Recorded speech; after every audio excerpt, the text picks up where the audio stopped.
Hi, third graders. Today we are going to start our novel. Our very first novel this school year is called How to Eat Fried Worms. I'm going to share my screen.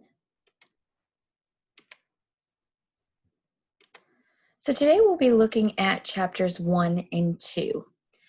I will read the first chapter in this video, and then you'll have to click on chapter 2 for the second chapter. But before we get started reading, our learning target today is that we're going to orally respond to questions and write a summary about how to eat fried worms using a graphic organizer and the linking words somebody wanted, but, so, then, and finally. So we'll do our summary tomorrow. And if you are not at school, you will be not answering the questions orally out loud with your class, but you can do it with a family member. Predictions. Making predictions is a strategy in which readers use information from a text and their own personal experiences to anticipate or figure out what they're going to read about. So let's make some predictions right now. Looking at your front cover of How to Eat Fried Worms, what are you wondering about this? What are you wondering the story is going to be about? Does the title help you figure that out?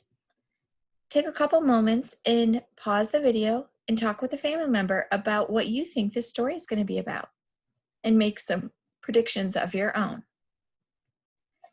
Some questions to think about while reading. Number 1, in the beginning of chapter 1, Alan and Billy asked Tom where he was last night. Why was Tom not with his friends last night? Question number 2, how much does Alan bet Billy for? How must Billy eat the worms? Question number 3, what were the conditions of the bet? Where would Alan get the money if he lost the bet? And question number 4, why did Billy want to win the bet? So if you have your novel with you already, then you can follow along while I read or follow along on my screen. If you're somebody who's going to be picking up your novel, then just follow along with me today. Chapter 1 is called The Bet. Hey, Tom, where were you last night? Yeah, you missed it. Alan and Billy came up the front walk. Tom was sitting on his porch steps, bouncing a tennis ball. Old Man Tater caught Joe as we were climbing through the fence. So we would all have to go back, and he made us pile the peaches on his kitchen table, and then he called our mothers. Joe's mother hadn't let him out yet. Where were you? Tom stopped bouncing the tennis ball. He was a tall, skinny boy who took his troubles very seriously. My mom kept me in. What for? I wouldn't eat my dinner. Alan sat down on the step below Tom and began to chew his thumbnail. What was it? Salmon casserole. Billy flopped down on the grass. Chunky, snub-nosed, freckled. Salmon casserole, not so bad. Wouldn't she let you just eat 2 bites? Asked Alan. Sometimes my mother says, well, all right, if I'll just eat 2 bites. I wouldn't eat even 1. 1 bite can't hurt you. I'd eat 1 bite of anything before I'd let them send me up to my room after supper. Tom shrugged. How about mud? Alan asked Billy. You wouldn't eat a bite of mud, Alan argued a lot, small, knobby-kneed, nervous, gnawing at his thumbnail. His face smudged, his red hair mushed, shirt tail hanging out, shoelaces untied. Sure I would, Billy said. Mud? What's mud? Just dirt with a little water in it? My father says everyone eats a pound of dirt every year anyway. How about poison? That's different. Billy rolled over on his back. Is your mother going to make you eat the leftovers today at lunch? He asked Tom. She never has before. How about worms? Alan asked Billy.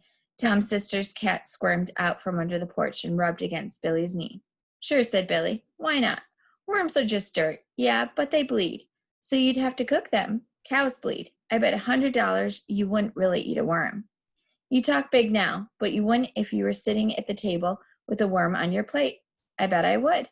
I'd eat 15 worms if somebody'd bet me $100. You really want to bet? I'll bet you $50 you can't eat 15 worms. I really will. Where's you going to get $50? In my savings account, I've got $130.79 in my savings account. I know because last week I put in the $5 my grandmother gave me for my birthday. Your mother wouldn't let you take it out. She would if I lost the bet. She'd have to.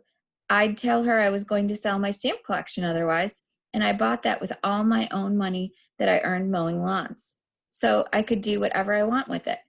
I bet you $50 you can't eat 15 worms. Come on, you're chicken. You know you can't do it.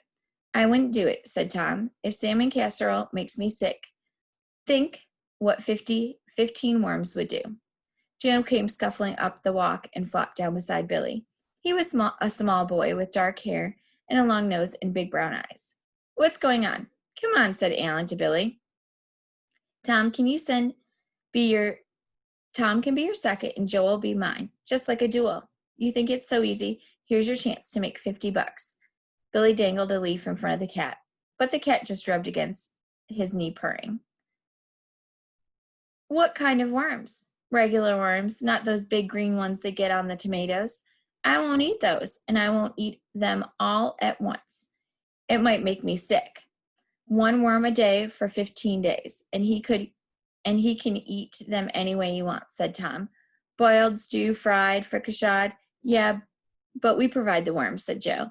And there have to be witness present when he eats them, either me or Alan or somebody who can trust, not just you and Billy. Okay, Alan said to Billy.